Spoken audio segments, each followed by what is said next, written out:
Well, we've reached the end. Each episode of the alphabet was designed to make watching episodes of Did I Get What I Paid For a little bit easier. So you can watch them or rewatch them with a greater sense of appreciation. So hopefully, this isn't so much a farewell as it is until we meet again.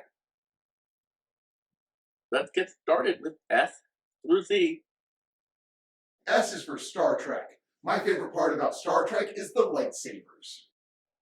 I'm not even gonna bother to disguise how much I love this series because it would be impossible. I hide Star Trek jokes in episodes as often as possible. I've done Tom's He Tasks Me speech in so many reviews and sketches that I'm pretty sure I can recite it from memory. He tasks me, he tasks me, and I shall have him.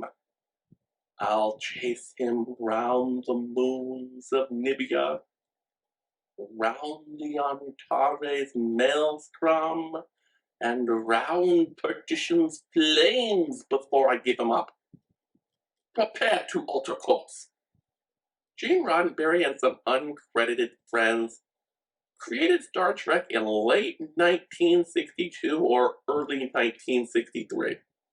In spite of his success in television, including being the creator of the almost as ambitious military cop show, The Lieutenant, couldn't find a buyer until 1965.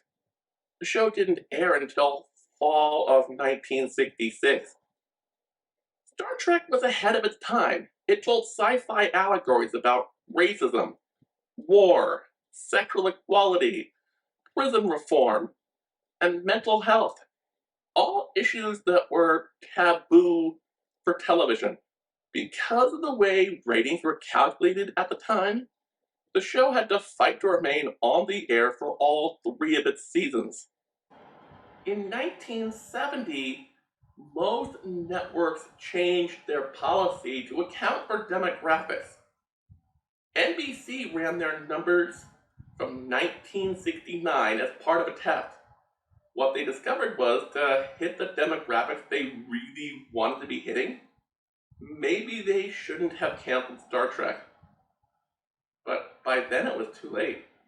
I don't just love the original series, I'm one of those weirdos who likes every Star Trek series I've ever seen. Okay, every series but one. The Next Generation, Deep Space Nine, Enterprise, Discovery, Picard, and Lower Decks are all great. Prodigy and Strange New Worlds haven't hit DVD yet, but I'll get to them.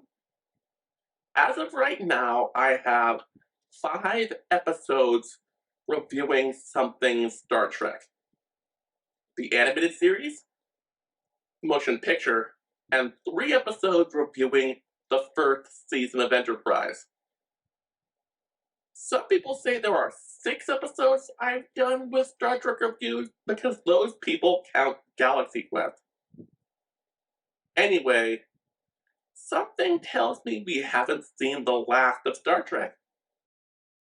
Fun fact: William Shatner, Leonard Nimoy, and Christopher Plummer are listed as the big name actors for Star Trek VI: The Undiscovered Country, as it is promoted in most territories. If you look at the Japanese trailer, you'd think it was a movie starring George Takei about the USS Excelsior. Sometimes I wish that was the movie we got instead of Star Trek Generations. T is for time travel. Now proceed. Somehow I've become obsessed with doing this. Maybe it's because my friends encountered a future me who could do it so easily. Plus, I kinda did it 2 Christmases ago. Nick says I already mastered it that time I reviewed Quantum Leap. For a long time, I didn't believe him. Then he showed me this file from our archive that showed no signs of being a deepfake and had a pretty intense tachyon signature. This has only fueled my desire to do it. You know those slice of life bits that happen before during, and at the end of each episode, they tend to reflect something going on in whatever I'm reviewing. So maybe if I watch something about time travel, I can learn more. Yeah, season two is already over, but there's always season three. Fun fact, time travel is a dangerous thing and should not be tried at home.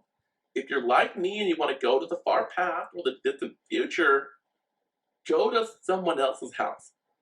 That way, if something goes wrong, you don't blow up your own place of residence.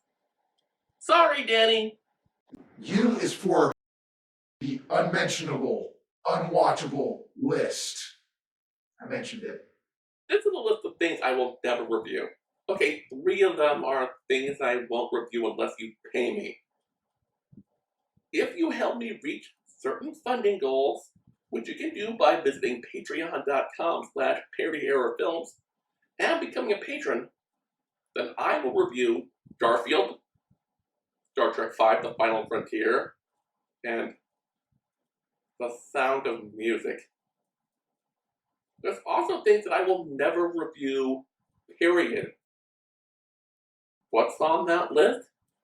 Anything sitting at 0% on Rotten Tomatoes, porn, I'm completely inflexible on that, wink, wink, religious propaganda, which I am flexible on, and almost anything Nicolas Cage has made in the last 20 years. Again, I've got some wiggle room. But let's make this perfectly clear. I am more likely to review Bible Man than Ghost Rider. Fun fact, what's on the list changes, nor is it inescapable. At one point, Star Trek The Motionless Picture was on the list, but I did it anyway. So was any sports movie. But a friend who helped me when I felt truly lost asked me to, and I couldn't say no. V is for verdict. This is a little segment at the end of every episode of Did I Get What I Paid For, but it wasn't always called this early on. It is the meat and potatoes of the show. It's where you can separate what's really me experiencing pain and anguish or me just mugging for the camera. That's right, I make jokes if the movie's bad. I make jokes if the movie is good. Usually you can kind of tell my thoughts by the tone of the review. But sometimes a movie is bad but worth watching. Sometimes a movie is so bad that I don't even review it because it's that bad. Other times a movie is so bad that it is endlessly entertaining. The Room or Plan 9 from Outer Space are prime examples of this.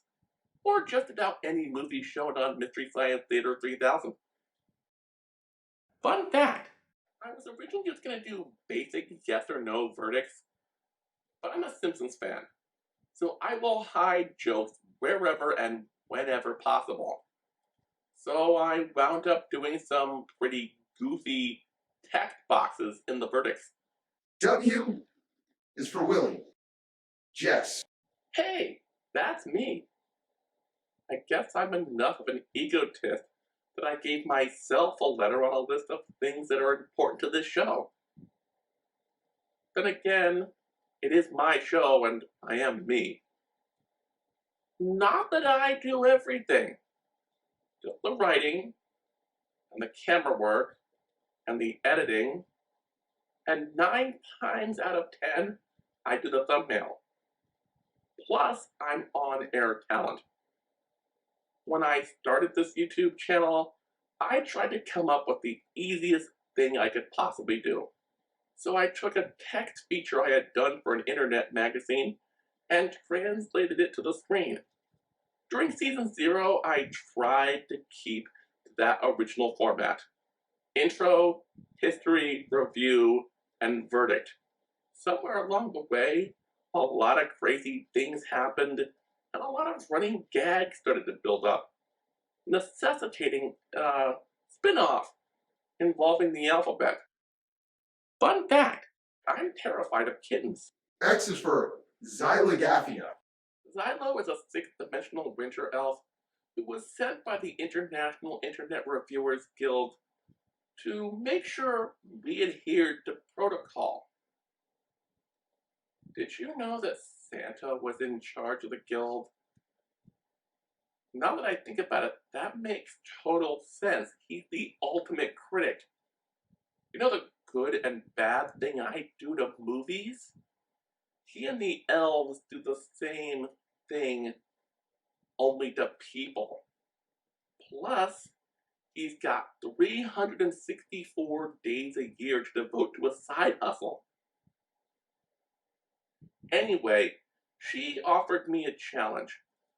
If I could go through 3 episodes without making a Star Trek joke, then I would get 3 wishes.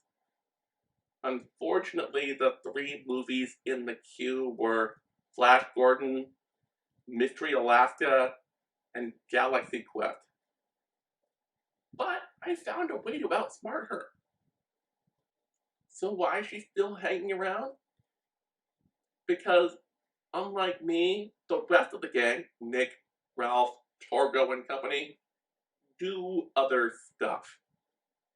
Ralph and Xylo started hanging out between movies. He was supposed to host a blooper special for me, but it was late because he spent the whole episode writing her poetry. But he must have been doing something right because after what I witnessed while watching Galaxy Quest, it turns out that attraction wasn't exactly unrequited.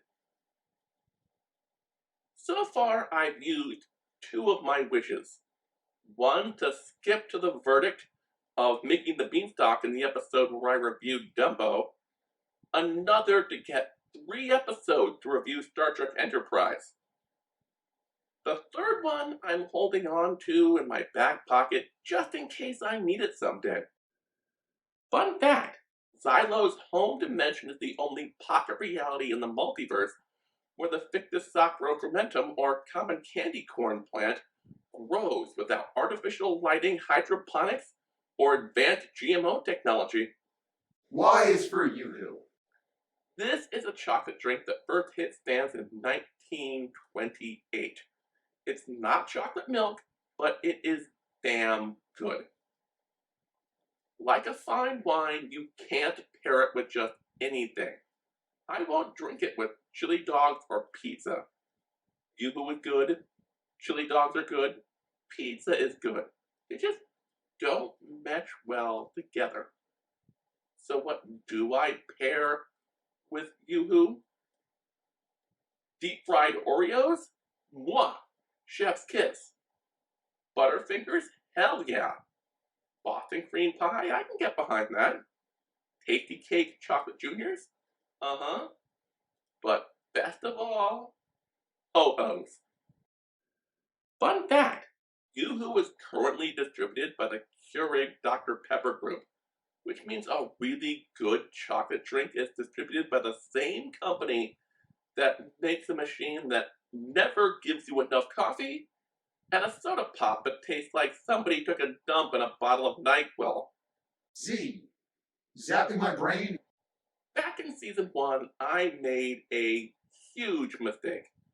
I watched Captain America with Red Brown, Jack and the Beanstalk with Abbott and Costello, Star Trek the Motion Picture, and Plan 9 from Outer Space back to back to back to back.